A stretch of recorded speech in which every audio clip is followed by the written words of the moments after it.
Welcome to the Catholic Theology Show, sponsored in part by Annunciation Circle, a community that supports the mission of Ave Maria University through their monthly donations of $10 or more. If you'd like to support the mission of Ave Maria and this podcast, please visit AveMaria/donate for more information. I'm your host, Michael Dauphinais, and today I am joined by Professor Andy Dinan of Ave Maria University. Welcome to the show. Thank you very much. Thank you for having me. So, Andy, it's such a welcome opportunity to have you on this show. And you've been professor of classics and early Christian literature at Ave Maria University for 20 years now? That's correct. That's correct. When the university started in Florida in 2004. That's right. So moved with us to the new campus in Ave Maria. So you've been here since the very beginning, and it's wonderful to still have you here. Thank you so much, Michael. Now, you did your degree at CUA in classics after having done a master's in theology. Is that right? From the JP2 Institute. That's right. I think the program of liberal studies back at Notre Dame. That's exactly right. And so, but the fun thing today is we're going to talk about none of that. Right? But maybe the fruit of that wisdom and learning that you've applied now to the fascinating topic of the Martyrs of Florida. And this is both a scholarly work of yours, but it's also a work of love and prayer. And actually, you're part of the group that's helping to move forward with the beatification of these martyrs. Is that correct? That's correct. It's a very exciting time because the cause just completed what we call the diocesan phase, which means that we've done all our work on our end for now. And in October of 2023, there were these massive packets that were assembled, and two of them were shipped off to Rome to be reviewed. And at this point, we're waiting to hear from them. But our work is for the moment, we're resting and we're waiting to hear from them. That's great. So, I think probably a lot of people have no idea that Florida existed a long time ago, or that I think St. Augustine, Florida, is the oldest continuously inhabited city in the United States, correct? Yes.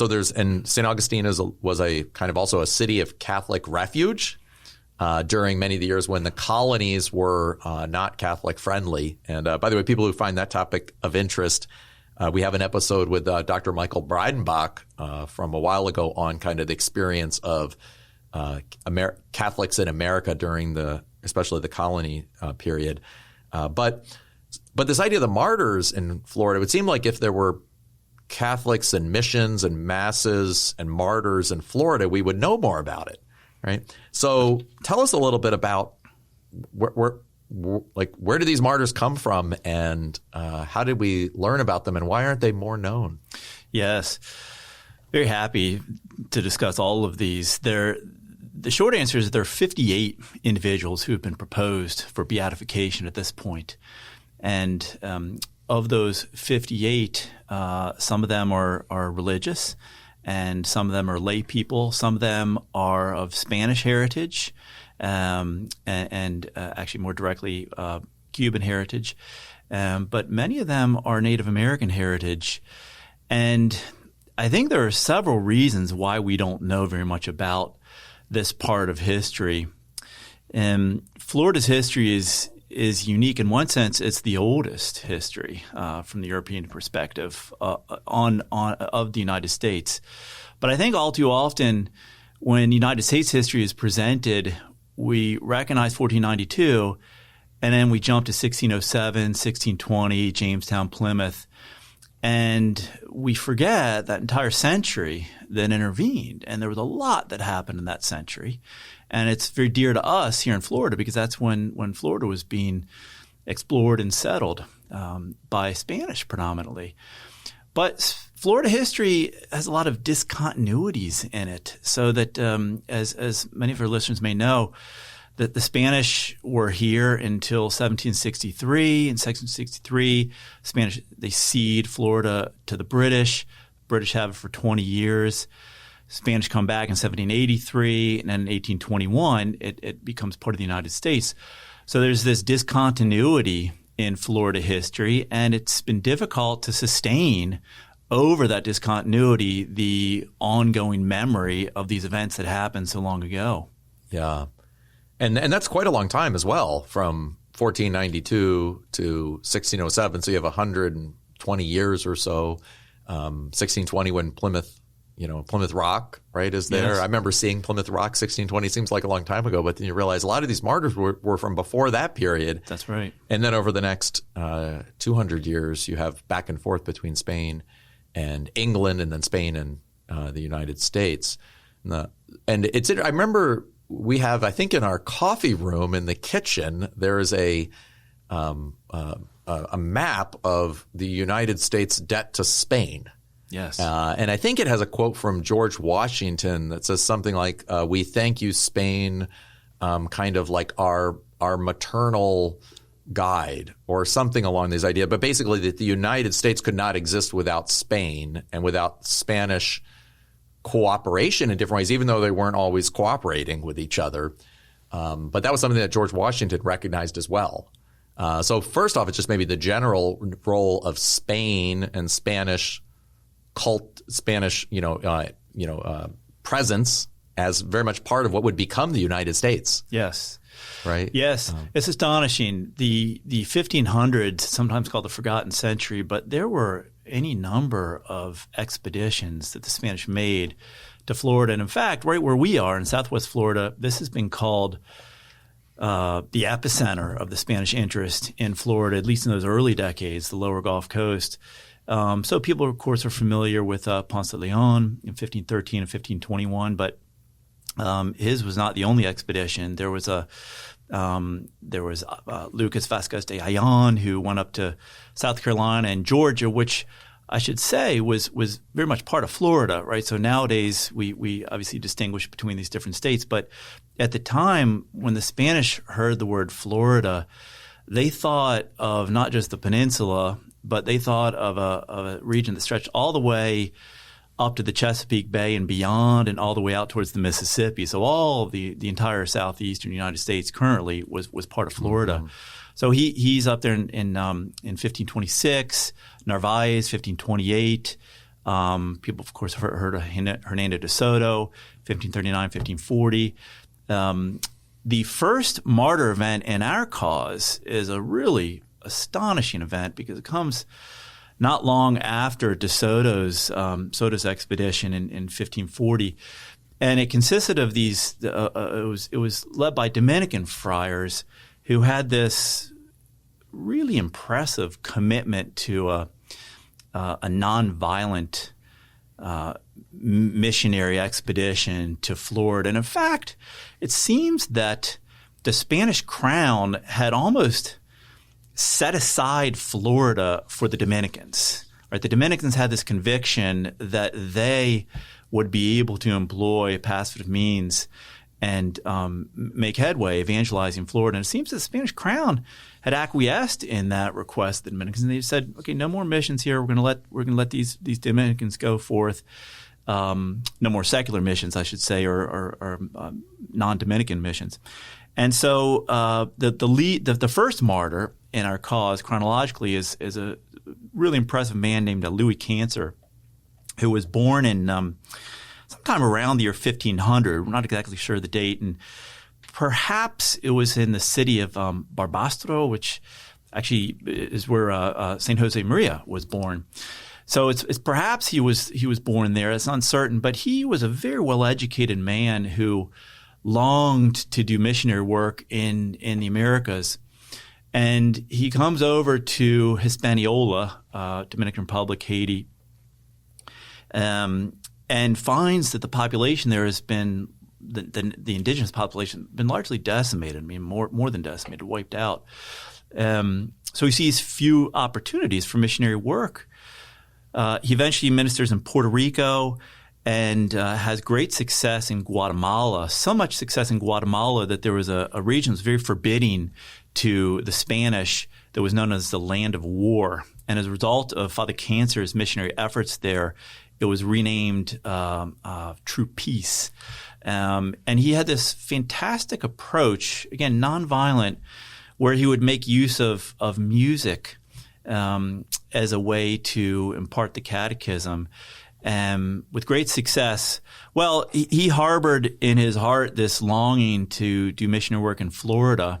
And so in 1549, he comes to Florida, and he lands on the western shore of Tampa Bay.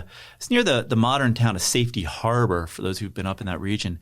And he, along with two other Dominicans, were killed in 1549 in the summer.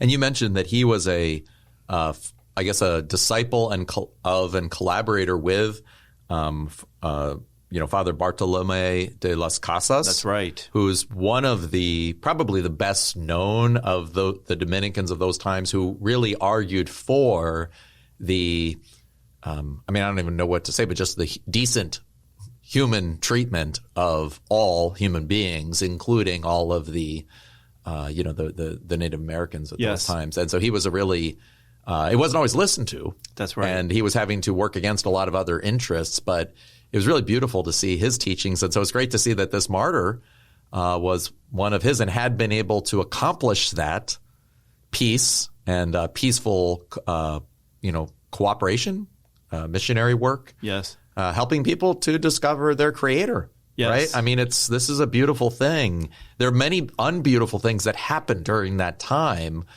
but amidst that, right, that there was that gift, and it's really beautiful to see it. And I think as Bartolomeo de las Casas was known, right, as the defender of the Indians, and Father Cancer, right, did that. And so I think I remember reading a little bit in some of the stuff you'd written that he had a diary too, right, that we have. And what were some of the things he argued in his diary? It's really astonishing, this diary. It's, it really would constitute a relic. You can see his actual handwriting. He kept his diary as he was undertaking this mission to Florida, and then of course it stops when he was killed and had to be continued by one of his religious brothers. What you see in this diary is just the tremendous sacrificial love that he had for the Native American people. In fact, one of the reasons that propelled him to undertake this mission amidst the great danger was precisely the fear that if he were unsuccessful, that the Spanish might conclude that the native peoples of Florida were unable to be catechized or would seek retaliation.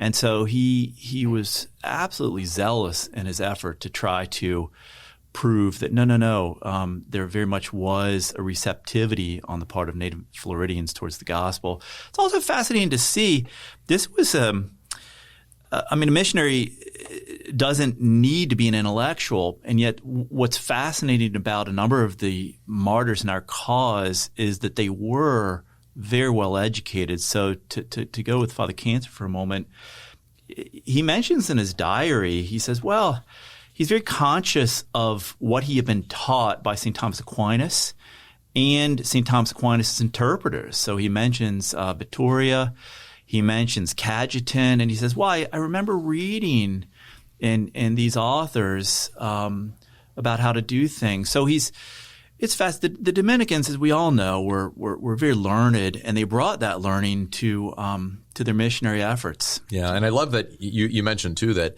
you say Father Cancer pled with the viceroy, right, of the larger area at that time, and he said even if the Indians were to kill me, right, they still do not deserve war. Just a beautiful, image, a beautiful image. So there's this the second subject you mentioned is Father Pedro Martinez, right, a Jesuit who came ashore near Jacksonville in 1566. So tell us a little bit about Father Pedro Martinez. Yes. Well, the Jesuits, again, as we all know, very well educated, but also so many of them imbued with this missionary zeal. And the Jesuits came to Florida. This was the very first Jesuit mission to Florida in 1566. Jesuit tenure in Florida was very short. They were only here for some 6 years, and it was very bloody. there were several Jesuits who were cut down as they were trying to preach the gospel here. So it was brief but bloody. But Father Pedro Martinez was in charge of the very first Jesuit expedition. The quick story there is that he volunteered to come ashore. He was on a ship that had largely Flemish crew, and there are two other Jesuits with him. And as the boat nears the shore, the captain is not quite certain about directions, and they're also running low on provisions. So Father Martinez volunteers to go ashore. And while he's ashore, this storm comes through and drives the ship, the larger ship with the Flemish crew, out to sea. And eventually they make the decision, we can't land here. And so they go and eventually make landfall in Dominican Republic. So Father Martinez is by himself. He's with a few brothers, but he's by himself as he's making his way in the waterways around the Jacksonville area. And he eventually came upon a tribe that was hostile to the Spanish, and his boat was surrounded, and he was dragged into the water, and eventually dragged ashore, and he was clubbed to death. So he is the proto-Jesuit martyr of the Americas, and his story has been cherished from the beginning. So the Jesuits have always held on to this. The Jesuits published these monologies, these books of saying which Jesuits died on which days, and so his memory has always been cherished by the Jesuits. But only now is his cause finally being proposed. Yeah, and it's interesting too. These weren't accidents, right? That I think you wrote that he had written He was a Latinist and a philosopher, by the way, so I guess kind of like you, right? He had your similar background, so there is a connection there. But he wrote to the Jesuit general, St. Francis Borgia, 1,000,001 times I am turning to beg on my knees from your paternity, that's what they called the head Jesuit in those days, not to forget me and to command me to go on one of these journeys, since I do not desire to rest, but to suffer for Christ, right? I dream when I sleep, I dream that I am undergoing martyrdom. And it's hard to even read this. It's just so, anyway, the strength and courage and faith of these men. I enjoy hugely the remembrance of it. My thoughts are always flitting to martyrdom. And though I know I do not merit it, I long for it above all else and beg that that grace of God. Right, so just such a beautiful story, and maybe let's go to the next story in the other side of Florida. I guess kind of now we're almost closer to Ave Maria, correct? Some Jesuits that are around almost what we'd call like Estero, Florida, or Mound Key. That's right. What happens here? It's one of the most exciting parts, and this was something that it's one of the things that first got me interested in this whole cause was when I moved down to Ave Maria, I came from Virginia, and as you know, Michael, from your background in Maryland, the whole Mid-Atlantic is filled with evidences of the past. So it's very hard to go far in the Mid-Atlantic without coming upon an historical marker, an older house, a battlefield. There are all sorts. It's very palpable, the history here. The curious thing about Florida is that I knew the history was very ancient, and yet you don't see visible signs of it. Everything is new in Florida. And so it was that desire to find some roots, if I could call it that, in Florida that brought to my attention this volume about the what's called the Romance of the Floridas. And it details in there some of the early Jesuit missions to South Florida. So many of the events in our cause take place up in the northern part of Florida and even beyond. But there were missions in this part of Florida too, one on either side. So there was one right in Estero Bay. It's a place called Mound Key, which is now owned by the state, but it's a large island. I believe it's the largest island in Estero Bay. So if you were flying into Fort Myers Airport, you would look out the window and you would see it down below. I've canoed out there, kayaked out there a couple times with my son. It's but the Jesuits had a mission there because that was the headquarters of the Calusa tribe, and we have an astonishing letter in Spanish that was written by the missionary to the Calusa tribe, in which he describes his practical catechesis to the Calusa tribe. But also on the other side, and I know you may be familiar with this as well, Tequesta, right? That's a name that some of our listeners may have heard of. But the Tequesta tribe inhabited the region around present-day Miami, and there was a Jesuit brother, Francisco Villarreal, who was stationed in a mission in Tequesta. And again, we have such a vivid account of day-to-day life in the missions. I'll just mention one detail that I find fascinating. He mentions that as part of his catechetical efforts, he staged 2 plays during the Christmas season, I think it was. And I have to believe that these might be the first European staged plays in the continental United States. Anyways, I'll just put that out there. But it's a marvelous level of detail that you see in these letters. So they were such great – the Jesuits were great letter writers, and the Spanish as a whole were such great documenters of their deeds. And so the paper trail is pretty extensive on several of these events. That's great. Well, we're going to take a break in just for a minute or two, and then when we come back, I want to talk a little bit more about how you got interested in this and talk a little bit about what is it? I think most people would probably not even know, what's involved in the beatification process, and how is it that, you professor at Ave Maria of Classics all of a sudden becomes involved. So we'll learn more about that when we come back. You're listening to the Catholic Theology Show, presented by Ave Maria University and sponsored in part by Annunciation Circle. Through their generous donations of $10 or more per month, Annunciation Circle members directly support the mission of AMU to be a fountainhead of renewal for the Church through our faculty, staff, students, and alumni. To learn more, visit avemaria.edu/join. Thank you for your continued support, and now let's get back to the show. And we've been discussing the Florida martyrs, 58 of whom have been put forward by the Diocese of Pensacola, Tallahassee in Florida for canonization, right? I guess the next stage would be beatification. Is that correct? That's correct. And you were part of, I think, I don't know, why don't you walk us through a little bit? How does that process work? Sure. I understand that it was actually initiated in part centuries ago, right? That's right. Initially by Bishop Verreau and then carried forward by a couple other bishops in the 30s and 40s, about 100 years ago. So that's right. Can you just walk us a little bit through that path of memory by the Church, and then how did you get involved, and how are you moving it forward? Sure. In one sense, the quest to have these individuals beatified began shortly after they themselves were killed. We have a record of the Spanish being so impressed with the witness that was shown by the lead martyr in our cause, who was a Native American named Antonio, that they communicated this information to the King of Spain, Philip V at the time.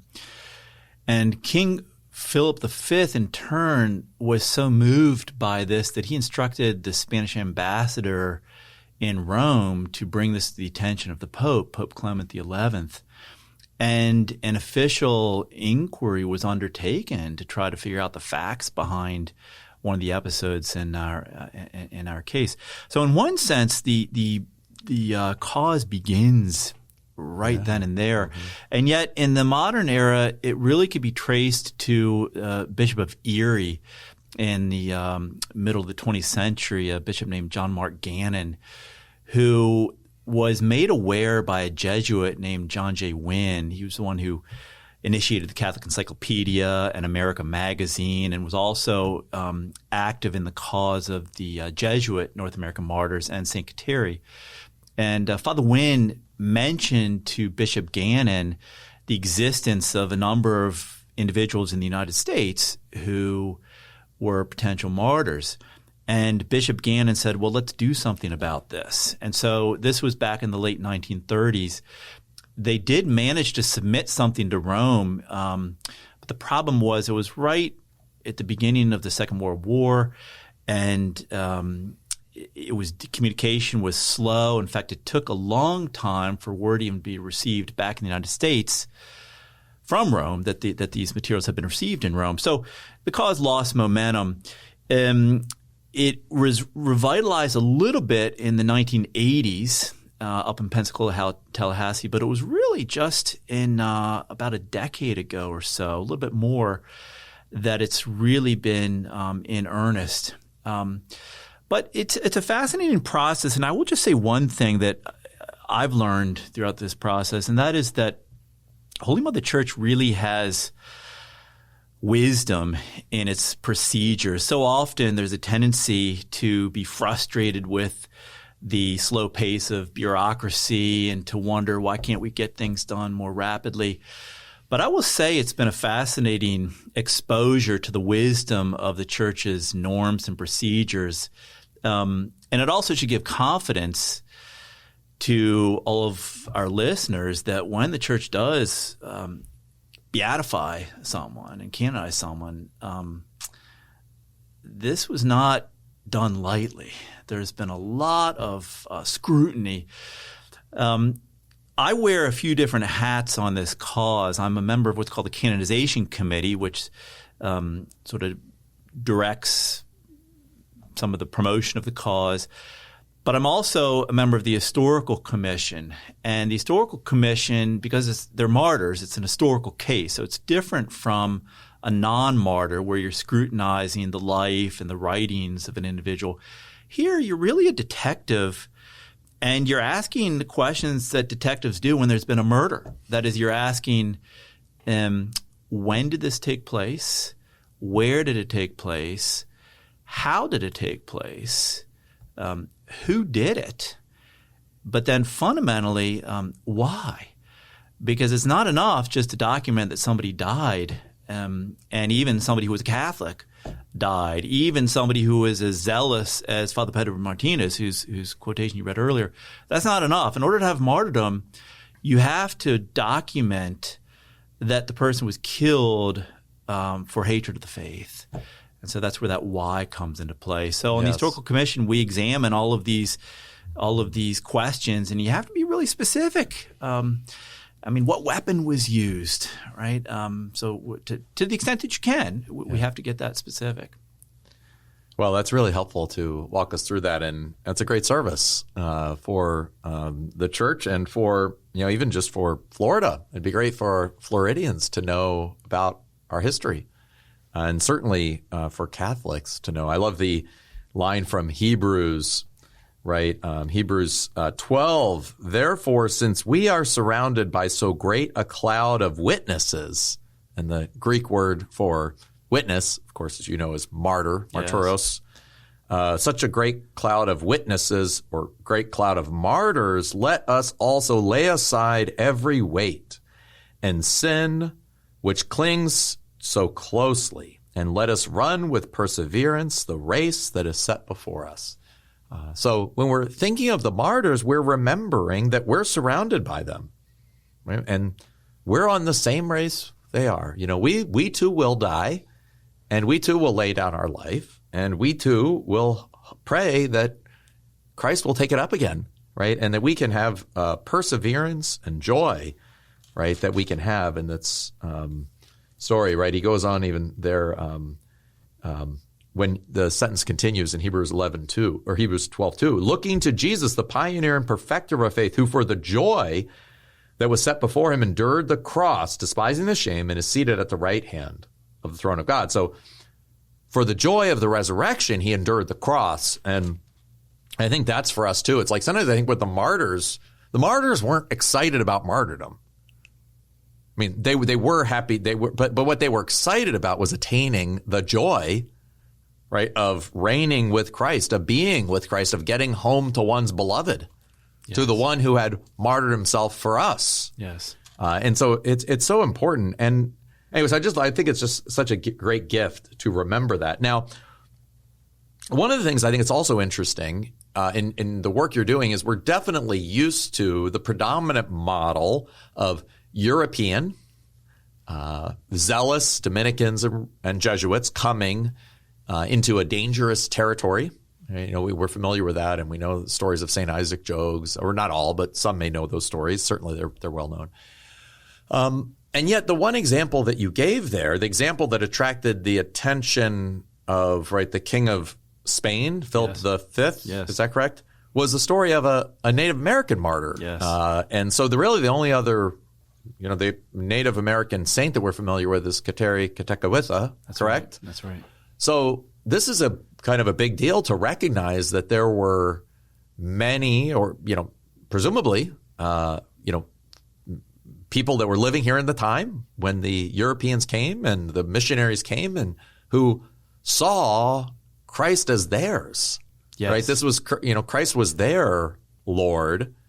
And so tell us about that, maybe a little bit more about that story, what we know. Yes. And maybe I don't even know his name, which is. So his name is Antonio, and he was what you'd probably call a town manager. So he had considerable authority in the region around Tallahassee, a mission named San Luis.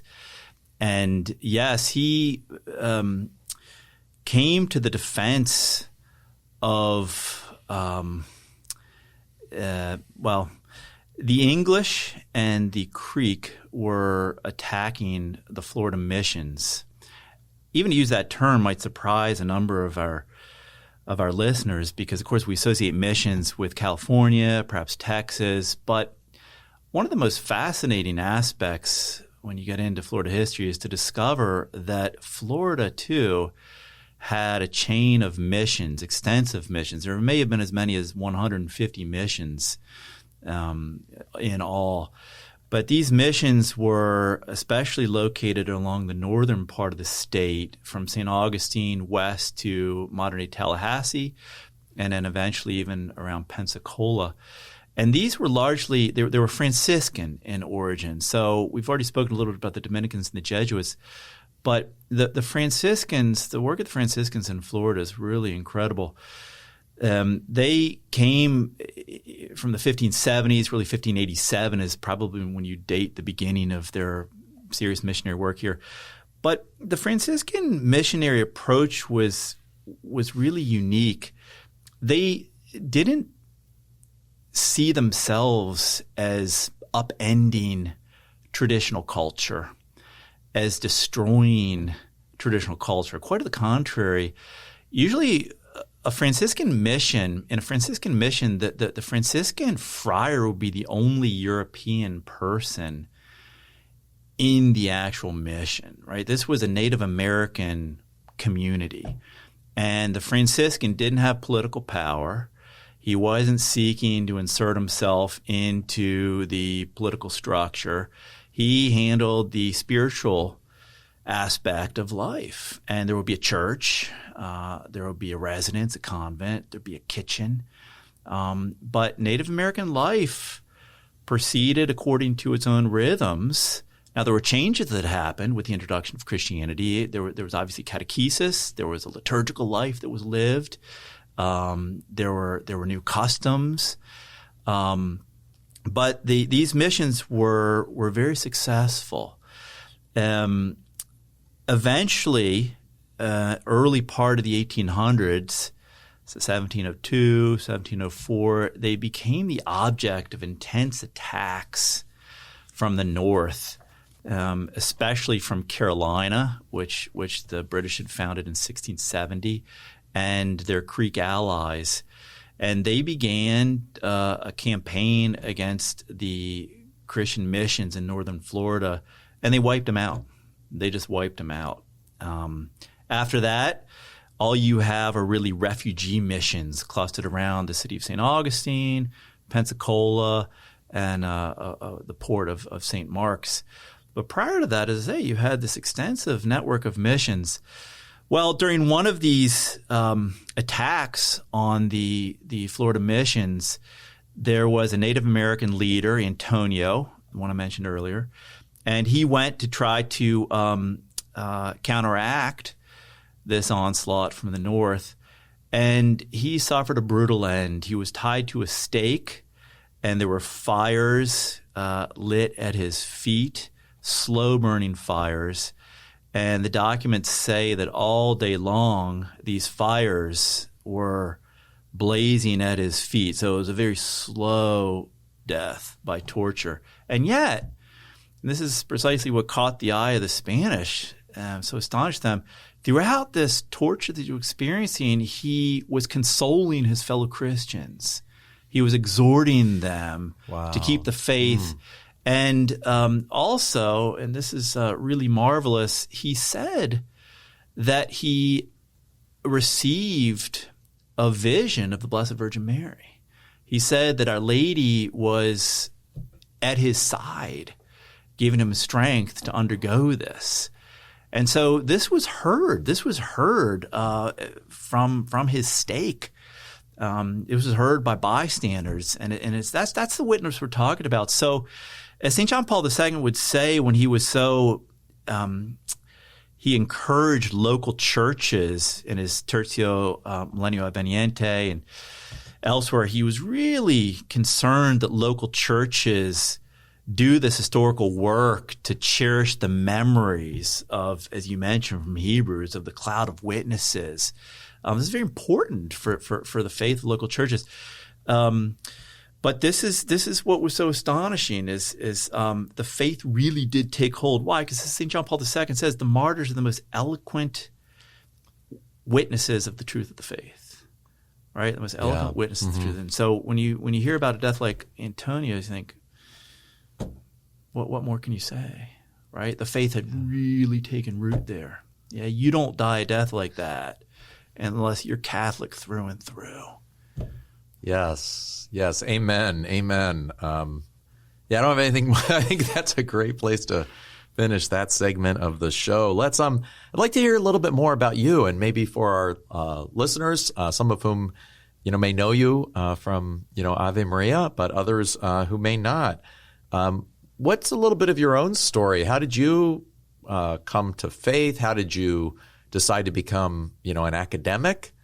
And then, a little bit about your own, just obviously eventually getting into, becoming a servant on the committee, on the canonization committee and the historical commission for the martyrs. Sure. Well, I grew up in Virginia, and I was baptized Catholic as a baby, so I'm very thankful to my parents for raising me in the faith, and the faith was always something that was important in the household. So it was not just attending Mass, but it was also talking about the faith and thinking about the faith, and just the fact that the faith was thought about in the household, I think, is probably a lot to do with where I am today. So I went to the public schools in Virginia, and went on to the University of Notre Dame, where I majored in something called the Program of Liberal Studies. It's really a great books program, humanities program. I went to the John Paul II Institute for Studies on Marriage and Family, and then I crossed the street and did my PhD at the Catholic University of America in Greek and Latin. And I was teaching at a boys' school that I know you're familiar with, Michael, called the Heights. It was a really wonderful experience. Some of our students and graduates at Ave Maria have attended there, and some faculty have taught there. So I had a wonderful experience teaching there for 3 years until, very happily, Michael, on the Feast of Our Lady of Guadalupe, I believe I received a call from you. So I can tell you my wife very much took that as a providential sign, the day in which we came into contact with Ave Maria, with you. And so I came down and interviewed in January of 2004 back at the interim campus there, marvelous as it was. And so I've been here ever since and really loving it. So thank you, Michael, for making that first outreach to me so many years ago. As far as my involvement on the cause, it was the mother of a student who's now graduated. Her name is Lynn Mangan, and she lives up in the Tallahassee area. And she had heard, she'd been at a wedding and had heard from somebody affiliated with Ave Maria about my interest in old Latin documents, missionaries. And so she came, sat in my office in the fall of 2014 and asked if I wanted to be a part of this. And she said, I'll never forget, she said, well, get ready. These are never easy rides. They're not smooth. And that's been true. There's no straight line to canonization. But it's been marvelous. So it's been close to 10 years that I've been involved with this. That's great. And there was I think it was in 2015 that the bishop of, was it Pensacola, Tallahassee, had a mass? That's right. Were you at that mass? That's right. So the cause formally opened in the fall of 2015. This was Bishop Gregory L. Parks, who's now in the Diocese of St. Petersburg. But he opened this and initiated. We were sworn in. Well, one of the things I should have mentioned earlier, as part of being on the historical commission, you have to take an oath. And it's an oath of secrecy. So everything I've said is okay, no worries. But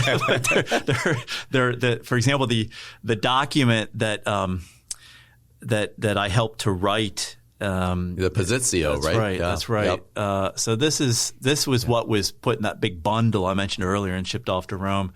That at this point can't be shared. But anyway, so we took an oath of secrecy there, and the historical commission was initiated. Yeah, that's great. I think the Positios eventually become public, correct? Yes, because that's I right. believe that one of our board members, I think actually the board chair, Pat Rainey, somehow helped with the Positio of Fulton Sheen. And I believe we have the Positio in our library right now where we're doing this podcast. We do. In fact, in this very room where we're sitting, I remember some years back seeing the rare books display, and his Positio was a big red volume, volumes that were displayed on the table. So yes, it's exactly right. Yeah. So, and one question before we kind of wrap up, just for listeners or viewers who might be moved by some of these stories. The Florida martyrs have not yet been recognized by the church, at least in Rome, but they have been recognized by the diocese. That's right. So are they, can we go to them for intercession? Yes. What does that mean? Do we go for them for private use, or can we go with them as kind of recognized by a diocese, or what's the right thing to do? So here? they are servants of God. Okay. And so they have been recognized. Absolutely, listeners are very much encouraged to seek their intercession. And I should say that's a very vital part of the cause. It's interesting, when I was at that Mass in October for the closing of the cause, I was noticing the language that was used. It was an inquiry into the death for the faith and the intercessory powers of these individuals. So Rome takes very, very seriously, even for martyrs, favors that are granted through their intercession. We don't need a miracle to have beatification take place. All we need is to establish that they really died for the faith. But to get to the next stage, to get to canonization, we will need a miracle. Very interesting, though, all we need is one. So they all rise or not together. So people can pray to one of these martyrs. People can pray to all of these martyrs. Yeah. So absolutely. That's right. And so it seems like there are 58 of them. That's right. But we did talk specifically about Father Luis Cancer, who was the Dominican, the friend of or disciple of Bartolomeo de las Casas, who was in Tampa area, correct? That's right. And then we looked at Father Pedro Martinez, the one who got left off the ship with a couple Jesuit brothers and was unfortunately, clubbed to death in near Jacksonville area. Father Pedro Martinez, who's a Jesuit. And then there are a few others, obviously many others that you talk about. But the other one was that Antonio? Was it? Right. And he was just a layman, right? Or not? Right. I shouldn't say just, but he was a layman. He was a layman. Antonio, and was that 1704? That's correct. That was 1704. Right. So in the kind of Tallahassee region. That's right. So maybe those are three: Father Luis Cancer, Father Pedro Martinez, and then Antonio. Is that his full name, as we know it? That's right. He's known as Antonio Anija, and that was a title that he held in the tribe. Yes. Sorry, just because I'm an historian, I should say I made a mistake earlier, Michael. So Father Pedro Martinez, who was all by himself, he was with some crew members, but there are two other Jesuits who were with him, and they eventually did come and minister in Florida. They're the ones who, one was in down here in Estero, and the other was in Tequesta. But sorry, to correct myself there. So that was the same group. That's right. There were 3 that came over initially. And they were that triangular. That's right. Wow, that's beautiful. Right. Yes. And well, again, thank you so much for walking us through that. So I have 3 questions I like to ask my guests. Yes. So what's a book you're reading? I mean, I got a biography of Richard John Newhouse that I'm reading. I read for Lent during Holy Week, really. I read his meditations on it's on a Friday afternoon. That's right. Yeah. Mm-hmm. And so I was known of him. He came to speak here. I believe he gave a baccalaureate, celebrated baccalaureate for us in the early years, didn't he? But I was curious about him, so I'm reading a biography about him right now. Yeah, and Father John Newhouse was Richard John Newhouse was the founder of First Things magazine that many people may know about, and also many other initiatives, convert to the Catholic faith, and just a real man of God. That's great to read his biography. What's a spiritual practice you do on a daily or regular basis to help you find meaning and purpose and draw closer to God? Well, the rosary is wonderful. And any tips maybe for people who maybe pray the rosary or might or want to get more fruit out of it? I would say this, and I've thought about this over the years. I think learning to pray the rosary is a lifelong quest. And so the major tip is perseverance. I do not pray the rosary well, but I do pray it and I have a commitment to it. And I hope by the time I die, maybe I've said a few good rosaries, but it's a lifelong quest. That's beautifully put. Thank you. And what's a belief you held about God that you discovered was false? Right. And what was the truth that you learned through the theology of the Catholic Church? Well, that's a really good question. That's a tough question, Michael.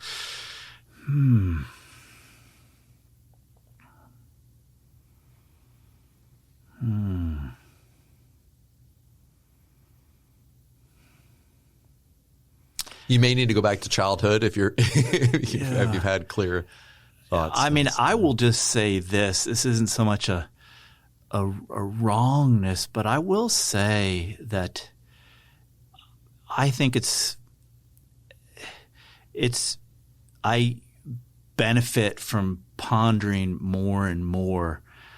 I'll just say this. A priest said to me in confession not long ago, go outside and kneel down and just say, I'm a beloved child of the Father. I'm a beloved son of the Father. And it's not so much that I didn't know that, but I suppose very much you could say that's a truth that I am growing more and more into. Let's leave it at that. Wow. Thank you so much for sharing that, and what a great gift. So again, thanks for being on the show, Professor Dinan. Andy, so glad to have you here. And so grateful for your work, not only, again, as a scholar, but also in service to the church and in service, hopefully, for what will become, officially known as the Blessed Martyrs of Florida. Yes, God willing. And thank you, Michael, for this. I know that I was talking with a neighbor, and I asked him, it came out that on his commute on the way home, this is one of his listenings to the podcast. So I know that there's a very faithful audience out there. So I thank you very much for the opportunity to be on this wonderful show. Excellent. Well, thank you. And for our listeners or viewers, thank you so much for being with us today. If you enjoyed the show, please subscribe to us and please share us with your family and friends. Thank you. Thank you so much for watching. If you enjoyed today's episode, please hit the like button and subscribe to the Catholic Theology Show. Thanks, and God bless.